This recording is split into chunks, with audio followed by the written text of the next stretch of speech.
My name is Michael Guyette, publisher of The Lead Lag Report. Joining me for the hour is Mr. Steve Krakauer, who's got a great book called Uncovered: How the Media Got Cozy with Power, Abandoned Its Principles, and Lost the People, which made it very easy for me to come up with a Twitter space name, by the way. Good. Steve, introduce yourself to the audience. Who are you? What's your background? How'd you get involved, interested in media? And what made you so cynical, even though you're still in it? Yeah, well, thanks, Michael. I appreciate the invite here, and I love being able to talk in these new platforms about an old problem, let's say, old media problem that thankfully, thanks to some of the new opportunities that are out there, the new choices that are available for people from the audience to really go and not have to rely on the gatekeepers anymore, like Twitter Spaces and elsewhere. I think that's really exciting. So, as you mentioned, I'm a longtime journalist. I was a media reporter at places like TV Newser and Mediaite, covering the media themselves, and living in New York City. Previously worked at places like Fox News and NBC. And then in 2011, I went over and worked at CNN, originally for Piers Morgan, and then eventually in the 2012 election and beyond, as more of a overseeing all of basically how does television live online. So how does it live on social media? How does it live on the website? I did that for about 3 years, and then I moved to The Blaze, which brought me down to Dallas and out of New York City, which has been really a great eye opener for several reasons. So I worked with Glenn Beck at The Blaze for about 2 or 3 years. And then I went off on my own. Now I'm the executive producer of the Megyn Kelly Show, which is a podcast video show on SiriusXM. And then also I write the Fourth Watch media newsletter, which has been out for about 3 years now. And then, as you mentioned, wrote the book Uncovered, which really has been a reaction in a lot of ways to a disappointment, I would say, with the corporate media that I love and have been a part of. And there is definitely, we'll go through a lot of the problems. I'm somewhat cynical in that sense, but it's more disappointed. And I have to say, I'm still at the end of the day a bit of an optimist about all of this, because I do think what's exciting about this moment in time, and I do think we're at this real precipice in 2023, where there's going to be winners and losers on a big scale still to come within the next couple of years, is that I think people are really opening their eyes and waking up. And the average person who's not overly political, who is not doesn't have politics as their hobby, they're just a person that has a life and is doing other things, they are starting to see the real problems with the corporate press that they're not being served by. And I think that that's going to hopefully shake with it some change. I want to define for the audience corporate media. Because I think it's more than just TV. You can make the argument that Facebook is corporate media, Twitter is corporate media to an extent. Yeah, I think so. I would say my definition of corporate media, and I use this interchangeably with a term that I didn't create, but I definitely have popularized, which is the Acela media. And I think of this as media that is largely based in New York and DC. If anyone's familiar with those areas, there's an Acela, the Amtrak train that's very fast that goes between New York and DC. It goes to some other places also, but notably it bypasses all of the local stops. And so when I was at CNN and I'm working in New York, I would take the Acela constantly, along with a lot of other people in the media and in politics and other spaces, business. And it's representative because you're isolated. You're very much in that bubble. And so I think of it as legacy media, places like a CBS, ABC, NBC, but also some of the, and then the New York Times and the Washington Post, and then also some of the more emerging media platforms. Think of places like a BuzzFeed or a Vice or a Vox. I would sort of put all of those within the corporate media. I do think places like Twitter and Facebook it's an interesting conversation to have. Like, where do they fit in all of this? I see them more as platforms than publishers, and I think that that goes with it some other conversations. But when I look at the corporate media, I think of the people that are almost always based in those New York and DC locations. Yeah, and I would make the assumption that it's also sort of a distinction of profit versus nonprofit, which goes into altruistic reasons for getting into news and journalism versus non-altruistic. Yeah, I think that's fair to say. And the other thing about it is, very much there's the independent media, which I would say is the mirror to the corporate media in these days. And the independent media is very vast, but think of it as like places, the podcasts, ecosystem, Substack and other newsletters, places like on YouTube and brands that are being built every day on social media. that are outside of those structures. I think that that's the contrast between that and the corporate media side. Right, and also I would think the independent media is probably much more on a regional level as opposed to national. Yeah, I think so. One of the big problems, I think, I lay out 5 main problems in Uncovered, is geographic bias. And so in some ways, yeah, I think independent media can largely serve a more niche audience when it comes to geography. I also think, though, it can be something that serves a niche audience that is just a smaller by design, closer to the audience that it's serving. Maybe it's on a very specific topic, whether it's financial or whether it's something that's on on climate, or pick your topic. You can really deliver something and direct to a person. And I think that part of what's really failed with the corporate media is they originally had these very grand hopes, and in a lot of ways there was not a lack of choices, and so you only could go to certain places, and they were trying to serve as many people as they could. Now they've kind of pulled back from that as the business model is changing on their side. They're not able to reach these people, so now they're sort of grasping at the lowest hanging fruit. And so the rest of the people are feeling alienated because they're not being served anymore. So I actually think that's probably the crux of a lot of this. I've made it a point in several of these Twitter spaces that increasingly we're in a world where every industry is an oligopoly. There's really very little choice. There's the illusion of choice, but there's very little choice across the entire system. And the fact that there's been so much consolidation when it comes to corporate media, I'm going to make the assumption is what accentuates the lack of trust in corporate media, because then it makes it seem more and more as if there's some message that's coming from the top that's controlling the entire narrative. Yeah, I think that it can feel that way. And by having these platforms like, Twitter these days now, thanks to Elon Musk on some level, but also, just through Substack, which I think has been just fantastic. My newsletter, Fourth Watch, is on Substack, and I think that's been a great partnership. They're very hands-off when it comes to content. So all of these places now can shine a light on the reality, peel back the curtain a bit and really expose what's going on there. And you're right. Another one of the 5 problems is coziness with power, and kind of how interconnected everything is. And the truth is, and I can say this, certain elements of the media, certain stories in which we can get into, the Hunter Biden laptop story, there is a bit more of a collusion going on by various forces. But then so many other stories, it's less than that. It's more about laziness or incompetence or a general fear that a journalist might have, or what's the incentive structure. But when you are connected in that way, when I was at CNN, it was Time Warner, and then it became Warner Media, and now it's Warner Brothers Discovery. These are just getting larger and larger and larger. So by almost accident, by not necessarily a mandate from the top, but just the fact that it's all so interconnected, you lose the closeness to the people that the press once had. How much of that coziness with power that you reference accelerated post Citizens United?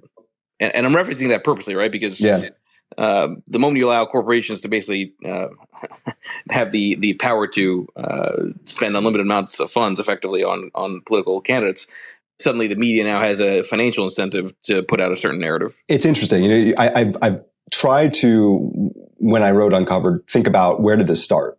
And so Citizens United, we're looking at like 2009, 2010. Maybe there were the seeds of that there. I was at CNN at the time. But I also think of like that 2012 election between Romney and Obama. And again, I wanted to say at the forefront, I think there were valid criticisms of CNN and all the media when I was there, 10, 15, 20, 50 years ago. But there was a real sense of trying to get it right. And then I don't know. Let's see. Let's think of it if it was different candidates. If it was not Donald Trump, because that's the big elephant in the room here in 2016, how would things have been different? And I think they would have been different on some level, because it was this perfect confluence of the person with the atmosphere, with the landscape that he was going into, which accelerated all of these problems, all of these bad habits. And so, yeah, I think that you enter in for a lot of different reasons. The candidate himself with Donald Trump, with the landscape as it has changed. I think social media has played just an enormous factor on this. Twitter in particular. We could spend the rest of the hour talking just about Twitter and its effect on the media, because it's so varied. Into this landscape comes Donald Trump, and then it explodes it. The guardrails that were once there for standards and practices and journalistic integrity have just been loosened entirely. And then in that, you get stories like COVID and beyond, which now in this new environment, it's not serving the public in the way that maybe they once were. I wonder if you think Trump's focus on fake news actually in some ways was a positive, because he brought to light in a very loud way the reality that there are these biases. I mean, taking out sort of the viewpoint of Trump as a person or as a candidate, just the idea that you had some megaphone, somebody with a megaphone basically saying, this is all fake news. Do you think that was actually perhaps positive for the industry, or did it muddy things even more? I think that ultimately it could have been. I think there's a theory where it might have actually been a positive. And I want to just point out, I try in the book, I have a couple different, concepts that I lay out. One of them is like a hypocritical corrective. And there was one element of the Trump presidency that I think is worth noting, that I think the press should have an adversarial relationship with power, no matter who's in the White House, no matter what party's there. And they generally don't. And in the Trump years, they certainly did. And so on some level, I think that they were maybe reconnecting with the idea of what a journalist should be, which is that they should have, it should be not cozy. They shouldn't be hanging out with the press secretary and the administration, having drinks after the press briefing is over, right? It should be that. Now, they went completely overboard, so we should acknowledge that also. And then, of course, it didn't match what happened in the administration before or the administration after. But instead of, I think, learning and maybe getting better from that very adversarial relationship, like you talk about, fake news, enemy of the people, I think they went the other way. I think they took it personally in a lot of ways. In fact, I think as I lay out in Uncovered, there's really three elements to the Trump story. I think on one hand, it was business, right? I mean, he was so good for business, so good for ratings and clicks and subscribers. And so there was a clear business incentive to lean into that adversarial relationship with him. Which, by the way, yeah. that means that they loved him and hated him at the same time. I think it's a sadomasochistic relationship they had with him. I mean, it was pleasure and pain for sure. And then the second one is very much, it's a real thing. It was personal, and personal in the sense that not just that they felt sad that they were being called fake news, but you think of like The Apprentice. When Donald Trump really rose to cultural fame in 2004 when The Apprentice premiered on NBC. I was going back and looking at this when I wrote in Fourth Watch recently. 28 million people watched the finale of The Apprentice's first season. I mean, these are incredible numbers. I think it was the number 3 show in all of television that year.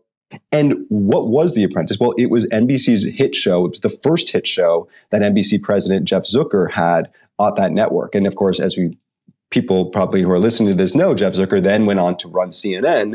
I worked with him in 2013 when he started there. And so he had this relationship with Donald Trump from before. In fact, a lot of people in the media did. In 2005, Donald Trump got married to Melania, and Jeff Zucker was there, and Gayle King from now CBS was there, and Katie Couric was there, and Chris Matthews, Barbara Walters, right on down the line. I mean, he was part of that world, and then he became this turncoat. So I think it was personal too. But then, the other aspect of this, and I do actually believe that a lot of people, because I talk to them in these newsrooms in the Acela media, believe that they were in this existential fight to save democracy. They were doing Watergate every day. Some people really believe that. And so I think it's completely ridiculous. But if you really did believe that, that's when you need to double down on your principles even more, because you need to convince the public you need to be as trustworthy as possible. But instead, they went the other direction. And we see this, I mean, in a literal way. It used to be, you needed 2 sources or 3 sources before you put a story on the air. Well, now maybe 1. Well, actually, maybe the New York Times has a source that Mueller said this or is thinking this. And then everyone just runs with it for 24 hours. It was a total abandonment of the principles. And that's what also led to the distrust that we now see in poll after poll, record lows in the public's trust of corporate media. How does that get solved? I mean, that sounds almost like a sort of classic cultural problem with any company, right? I mean, media is not going to be different from other corporations in that sense. So first of all, how do media companies historically form a culture?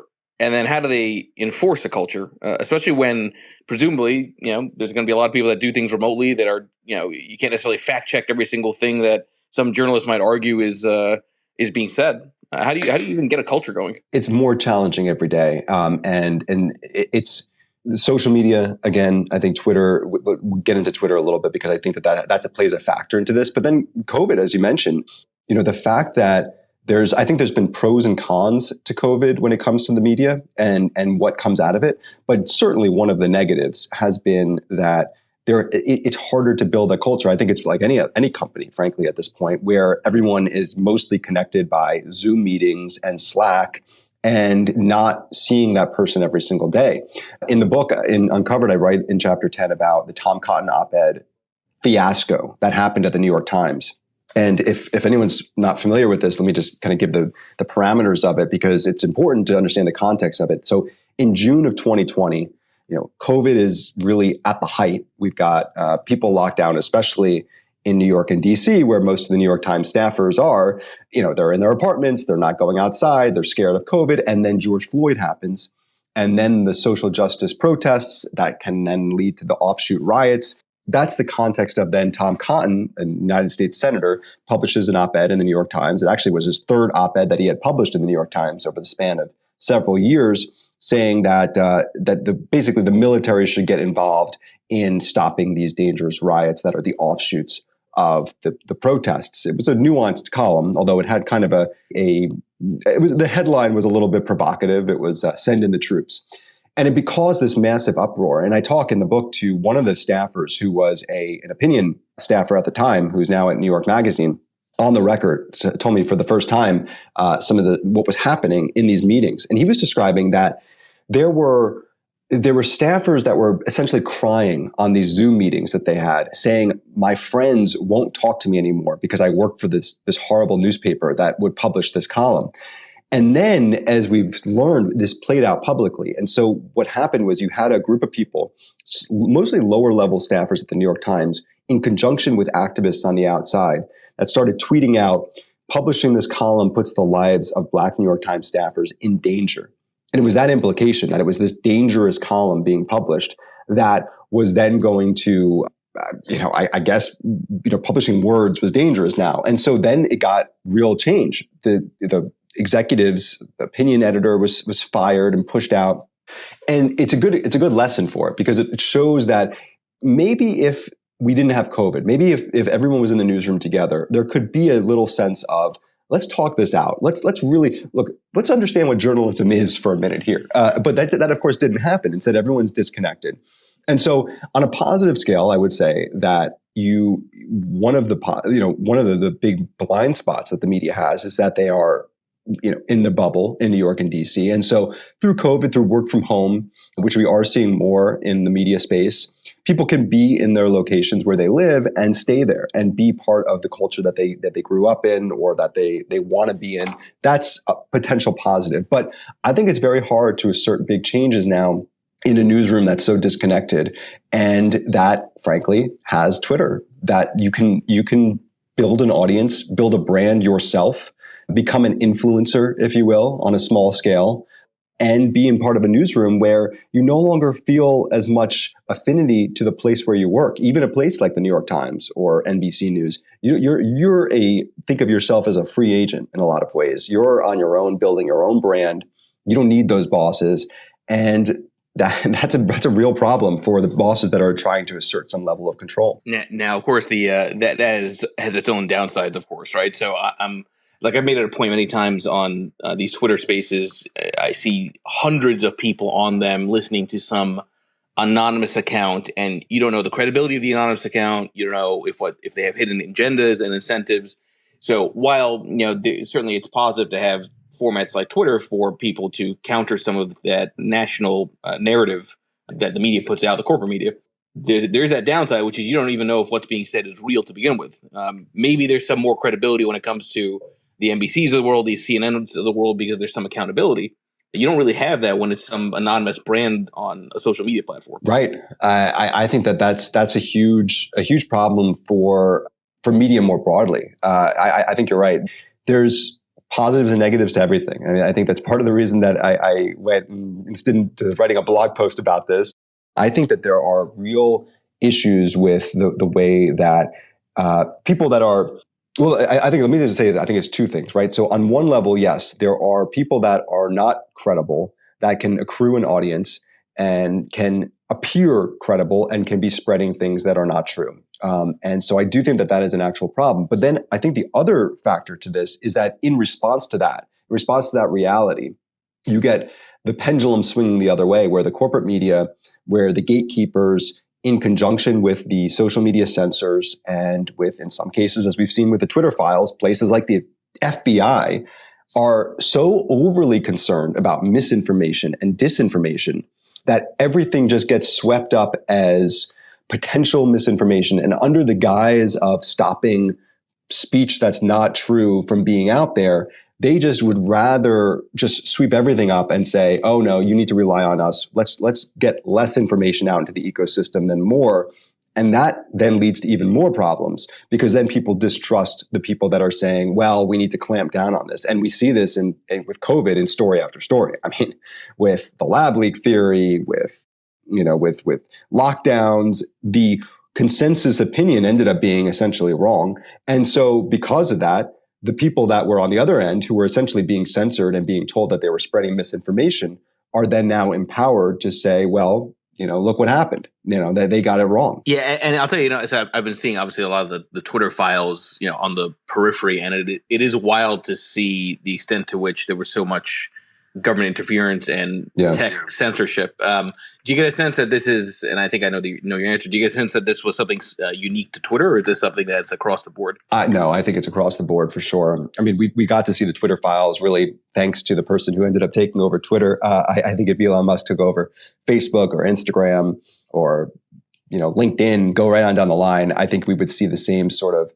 coziness between the people at these tech platforms. And I have to say, I am someone who, if we're assigning blame for what happened with the Hunter Biden laptop story or with COVID, when it comes to the censorship of the American people and the American media in some cases, I'm someone who doesn't assign a lot of blame to Twitter censors themselves.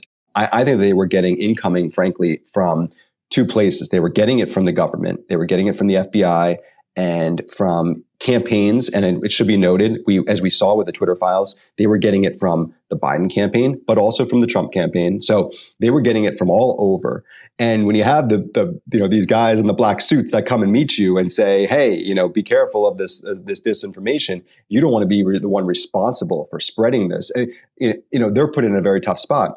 And then, as we saw with the Twitter files, they were getting it also from the media themselves. They were essentially, this was an offshoot of what happened in 2016 when the media was so flailing over the shock win that Donald Trump had in November 2016 that they were looking for people to blame. In some ways, they blamed themselves. They had this guilt over how they originally covered Donald Trump, and also how they covered like Hillary's emails. So that it was part of that. But then they also then turned it to social media. I mean, just look at the way Facebook in particular, but Twitter and other social platforms was treated by the corporate press pre-2016 and then post-2016. They were really demonized over the 2016 election.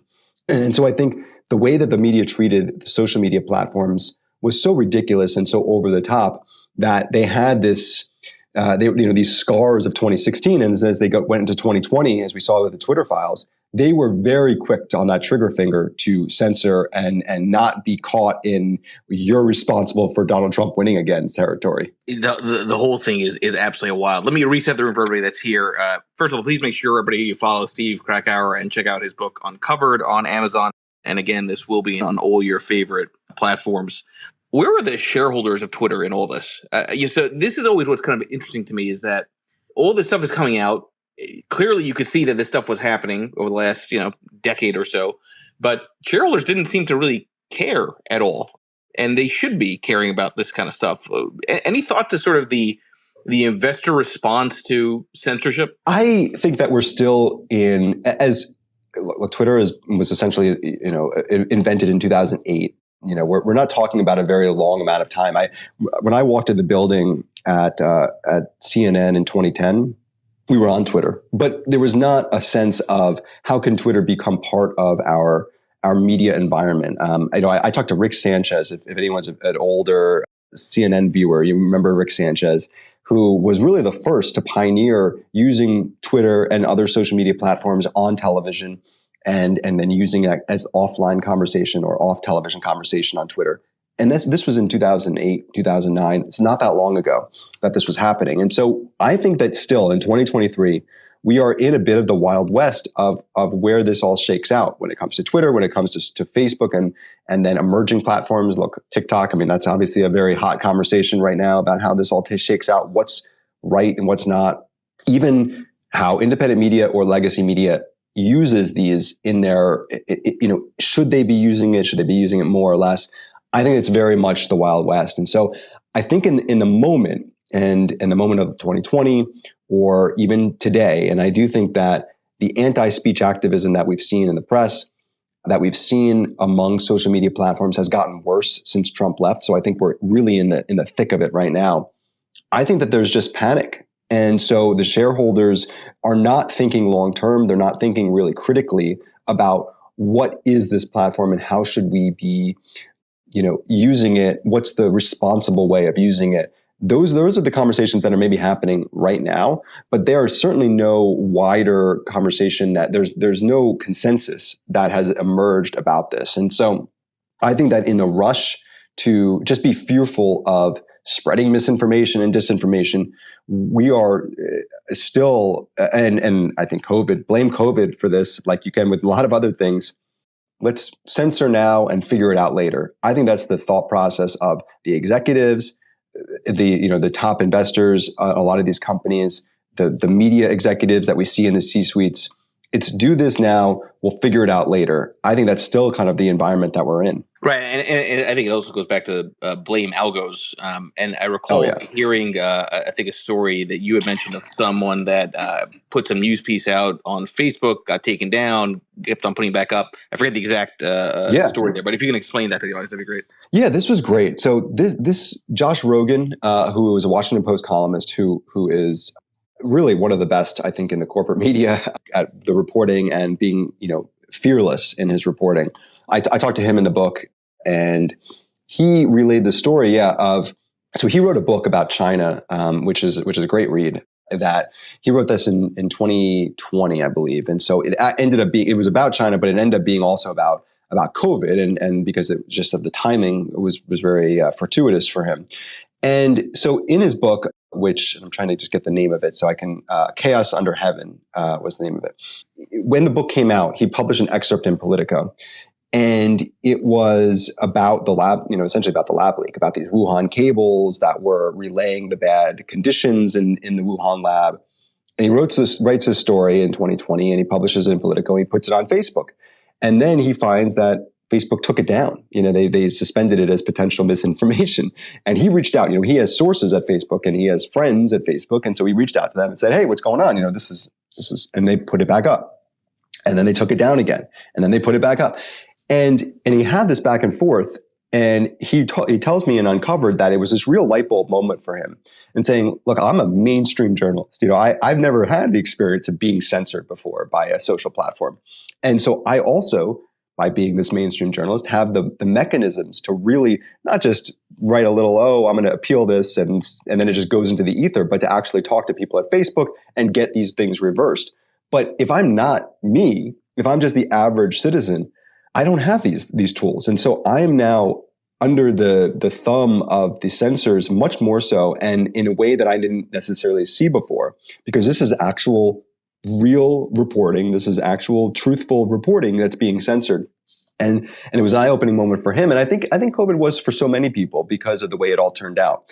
Look, I think that if the consensus opinion, the one consensus scientific, quote unquote, expert elite consensus opinion turned out to be right about COVID, I still think the overreach with the censorship of other opinions would have been wrong, but it didn't. They didn't win out. They, in fact, in many cases, they got it completely wrong. And so because of that, I think it was a real eye opener for so many people, the average American, that what we're being told is not true, and true is not always right.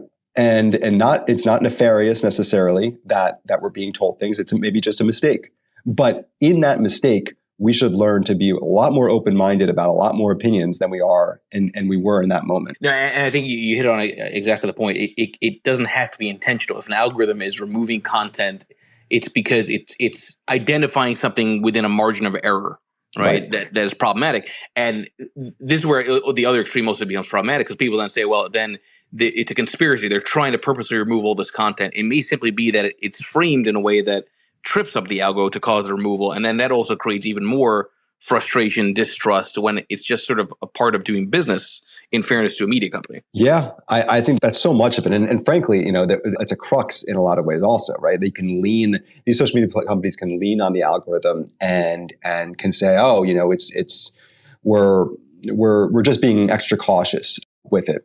And look, I want to just say, one of the reasons that I wrote the book was because in some ways, yes, I would love if the corporate media got better and really started to serving the public, but I don't see that happening anytime soon. Even if their heart was in the right place, it would take a very long time for them to adjust and to do things right. So I think in the absence of that, what I've tried to do is lay out a playbook for the audience, for the general consumer, to see when there's red flags that show the media misleading you or potentially, something to be skeptical of. And I lay this out throughout the book. And one of these examples is actually, I take from Nate Silver of ABC and 538, who had this great point. This was about the lab leak theory, but I think it applies to so many other stories. And he said that if you see a story where there's two different opinions and there's experts on both sides and there's evidence on both sides, but there's one side that is very concerned about policing the discourse, that is almost saying the other side is dangerous, we shouldn't hear from them. That's the side that you need to be skeptical of and is very often wrong. And we see this over and over again. If you're seeing a conversation happening and one side's saying this and the other side is saying, don't even listen to the other side, they're dangerous, we can't hear from them, that's where you need to be very skeptical of, even if it's a side that you may agree with. Well, since you brought it up, let's talk about TikTok for a little bit here. Yeah. I know some people were fascinated by the grilling of the CEO or whoever, whatever the position is, the founder of TikTok by some of these politicians. I turned it off immediately because it's this is just noise and ridiculous. You got people that are trying to ask this guy questions who probably still have dial-up AOL, for God's sake, and probably have Juno.com email addresses from the late 90s, if anybody's old enough to remember that. So first of all, I'm just curious to hear your take. I mean, do you think these fears around TikTok and China and societal manipulation, for lack of a better way of saying it, do you think those are overblown? Are there real national security concerns here? Or is this maybe the start of some kind of consensus by lawmakers around how media companies should be controlling a message? Yeah, I think that it's a convenient, I think TikTok is often a convenient full platform for a lot of other factors and other conversations that are happening out there. Now, I would say I don't necessarily think that they are not a national security threat and that they are not, that we shouldn't be worried about the CCP looking into and being able to essentially spy on us. And, in a different way, I'm not even as concerned about that as I am as someone who has a 6-year-old and a 1-year-old, but even more so for my son, who is the way that, what does TikTok look like in America versus in China, as an example, and the way that, the analogy has been made before, but, the algorithm in America is serving candy and the algorithm in China is serving, vegetables. And there's a reason for that. That's something that we should be very aware of and paying attention to also. So I say all of that. I think that all of that is real, but at the same time, I think it's easy and it's lazy to make everything about TikTok. I think that it makes the social media conversation, it bypasses so many other factors, so many other elements to this, which I think are very valid also. And then also just, Josh Rogan, who again writes about China, also in Uncover, tells me about the way that so many elements of the corporate media are being spun by China, by China entities. I mean, there's been outlets like Semaphore, which launched recently, which does good work, Ben Smith and others, but they have investment from China and China companies. And we see this all across the board. So I think it's a very convenient scapegoat in a lot of ways to have TikTok, not necessarily saying that there's no story there, but it's also in many ways lazy by the government, both sides of the aisle, and by the media to make everything about TikTok as well. Yeah, I don't disagree on that. It's sort of the boogeyman from that perspective. All right, now the Twitter dynamic I think is interesting with Musk, but Musk himself jokes nonstop about how Twitter is a nonprofit organization, right? Given that and the shareholders know this as well. there's this really bizarre, I think, situation where everyone's hoping that Twitter continues to be this beacon of hope for free speech, but unless Musk can get paid on it, as much as he may claim to be altruistic, he's a businessman at the core. I find it personally hard to believe that he would keep subsidizing something that's not making money, no matter how rich he is, in under the guise of free speech. Are you hopeful that Twitter is going to keep on being what people are hope it's going to be, or is there a risk that, as is the case with a lot of social media networks, if they can't turn a profit, it just goes by the wayside? Yeah, I think that I'm someone who was cautiously optimistic about Elon Musk coming in. In fact, about a year before he bought Twitter, I wrote a newsletter at Fourth Watch, which you can find at fourthwatch.media, saying that I thought that he should buy Twitter. And the reason is because I think that we are in an environment now where I don't think Twitter is necessarily a media platform, but it's so much part of the media ecosystem. And we're seeing billionaires buy up media now, right? Jeff Bezos in the Washington Post, Mark Benioff in Time Magazine. You're seeing Lorraine Powell Jobs getting involved with the Atlantic. And so I would rather that the more freedom-minded billionaires, libertarians, if you will, look to media platforms as well, because first of all, it's much better off than getting the government involved. And it's much better off than the billionaires that maybe want to exert political pressure that are not about freedom of speech and the First Amendment. So I was bullish on Elon buying it, and I think it's very complicated and it's been bumpy. But as you say, it's at the end of the day, he's a smart businessman, and he's not going to continue funding this like a nonprofit if it's not going to make money or it's not going to have this sale at the end of his term. So I don't think Twitter's ever going to go away. I always laugh at these people that still have, and no shots if you do, but Mastodon and Post News, and people really, the anti-Elon crowd who loved him only a few years ago when he was, landing rockets and building, cars that were going to be good for the environment. Now they turn against him because he happens to not be adhering to the consensus opinions on politics or COVID or all of this. So I laugh when these people try to go away from it, and then they're right back on Twitter. All these same people are still tweeting as much as they ever did. It's going to be a niche platform, I think. It's not going to have the mass appeal that an Instagram has or others. But I think that there is going to always be a sense that Twitter is where a conversation happens between people that are newsmakers. And so in that sense, it's going to be of interest. I will say one factor to look for is, does Donald Trump rejoin Twitter later this year? My sense is that come July, August, you're going to see real Donald Trump fire up that Twitter account like he used to and be on there. And that will, I think, give a nice burst of relevance in a lot of ways to what's happening on here. I think that's going to happen. I think it's never going to have mass appeal. But if it can turn a profit based on just being the hub in the way that places like Slack are, Twitter is the public Slack, I think that it can have a real business here if you just keep it contained to what it really is. Let's go to some of the audience. Go ahead. Yeah, I think it's a huge problem. In fact, in doing some of the interviews for this book, I've been asked, well, what's the solution? What's a way for the average consumer? What's a good source that they should go to get it fairly? And it's always a hard one because I say, for me, it's my Twitter feed, which has taken me a lot of time to curate into a nice mix of people that I generally trust, but also a variety of sources so I can check against them. And that takes time and effort. And most people have jobs and lives, and they like to go outside and are not, obsessed in the way that maybe I am and others are. So I agree. I think confirmation bias is a huge problem, and it's only exacerbated by these social media platforms where we can now curate our feed to a term that I've also written about, which is like casual consumption. There's less and less of sitting back on the couch, turning on the TV, flipping around, and consuming what the news gives you, or even picking up a newspaper, picking up a magazine. Saying, now we are really self-selecting in what we do on social media.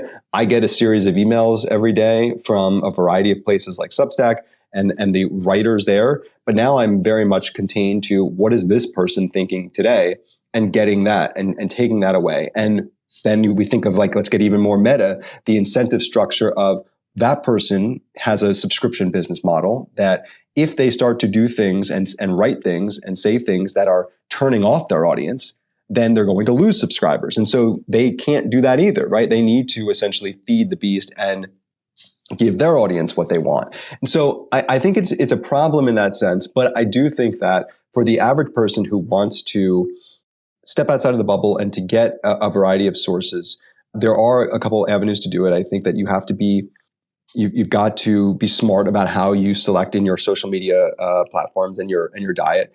There are places like Real Clear Politics, which I'll shout out, that you can go there and they can give you a nice snapshot of here's what a variety of sources are saying on topics that are interesting and important today. So it does take doing a little bit more work. And then I think the big red flag for me is always, can you find people, even if you trust them? I can think of like someone like a Glenn Greenwald, where he will sometimes say things that I would say his core audience will disagree with or will not be happy with. Sometimes it's the hard truths. Like I said, I'm the executive producer of the Megyn Kelly show. Megyn is great with this. We have an audience and we're going to just tell them the truth no matter where that is and whether they're going to be happy with that or not. If you could find places like that where they're not only giving you what you want to hear, that's a sign that someone's doing it right. So look out for that also. It's in listening to all this, I always go back to this line I keep saying, which is amateurs look to the right of the equal sign, pros look to the left, which means go to the source, right? And the problem, I think, is, and I'll even relate this to inflation. The problem, I think, is that people are so busy. People are trying to go about their daily lives to survive the higher cost of everything. They don't have the time or the mental energy to look to the left of the equal sign. So what does everybody do? They simply look at headlines, and then that's how they form their view of the world. I wonder how much of this is, even in quotes, fixable, because we're at a point in society where attention spans are short and nobody wants to put to your point, the effort in. Yeah, it's also why I like I said, I try to lay out in a variety of ways tools for the audience themselves to bypass the gatekeepers. But I do think that in a society that is really serving the public, it is incumbent on these large media platforms that have lots of resources to get better at this and to serve the public in more responsible ways. In the last chapter of Uncovered, I lay out some potential solutions, what can be done. And some of it is like getting the Acela media, breaking that up, going to places that are outside of the Beltway. But also, ombudsmen and public editors, people at organizations that used to be responsible for serving the public and being checks on their own organizations. They were people that were hired at the places like the New York Times and other outlets, and they've gone away. I think that could actually make a big difference. But the other thing I would say is that these journalism outlets that have adapted to the way the news media moves now. It used to be the 24-hour news cycle for cable news. Now it's like 24 minutes on social media. I mean, I spend a lot of time on Twitter, but if anyone's ever normally on Twitter and then you go away and you come back like 2 or 3 days later without opening your app, try to understand what's even happening, what people are even talking about, and there's all these conversations. The news media, though, the corporate press has an obligation to not go and buy into that themselves. There's a concept I write about called glance journalism, where think about the way the story was covered originally. We see this a lot with mass shootings. We're seeing it recently. The way it was originally covered is oftentimes the way that it just becomes ingrained in the audience's mind. And so it's incumbent on the media to slow down, get the story right originally, but at the very least, make a very big deal of when they get it wrong to correct it and make sure the audience understands it. In Uncover, just as a small example, if anyone remembers the Pulse nightclub shooting that happened in 2018, this was in Orlando at a gay nightclub, and it was a horrific mass shooting. But the way it was covered was that it was essentially an anti-LGBT, homophobic attack. And it wasn't. In fact, as was reported years later, the story is that actually it was an Islamic terrorist who, when he entered that gay nightclub, asked the security guard where all the women were. So it wasn't even targeting a gay nightclub. But that was how it was originally reported. That was how it was ingrained in so many people's minds. And the correction never gets as much attention. So we need the media to get the story right, because as you mentioned, people don't have time. People don't have time to spend and look around a bunch of different sources. They need to slow down and get it right in the first place. I want to touch on your work from the executive producer standpoint. So I used to do the media rounds quite a bit earlier in my career. I used to be on CNBC and Bloomberg almost every day. And one of the dynamics that I thought was interesting was that every single producer that booked me was pretty much a kid out of college. And they didn't, and that's not a critique on anything except that, the producers I often found were people that were not necessarily experienced, that were simply trying to get people that they thought were draws for ratings. They weren't curating, in other words, based on the knowledge of what's being said. Am I off that that's sort of a broader problem with traditional media? And how does that compare against what you do with Megyn Kelly? Yeah, well, I think when we look at, when we started building this, obviously, Megyn is someone who was very much in the corporate media, just as I was, although even at a much larger scale, someone who was, at the top of the game at Fox News, and then at the top of the game at NBC News, and then got outside of it. And, in conversations that we had back in 2020 before we launched the podcast, which ended up becoming, the YouTube show and the radio show, it was really important for us to find the kinds of talent on our producing team that were not going to be swayed by what was being said on social media. They were not going to be fearful of backlash when you cover certain stories. In fact, we wanted to lean into it. Whatever the third rails were of that month, that's the story we wanted to go to and cover, no matter what side it was on, always with an obligation to the truth. And it takes work. I mean, it's hard. Think about, it's harder to do things that other people are not doing than it is to just essentially aggregate and to do that. And so I think that's a big factor here. Yes, some of it's age, although not just age. I think that this is an industry where, unlike, let's say, a plumber, where there's Yelp reviews and, you Angie's List, and you can sort of say, okay, this one is very good. This one's a little bit lazy. This one doesn't do a good job. And the best ones rise to the top and the worst ones kind of get weeded out.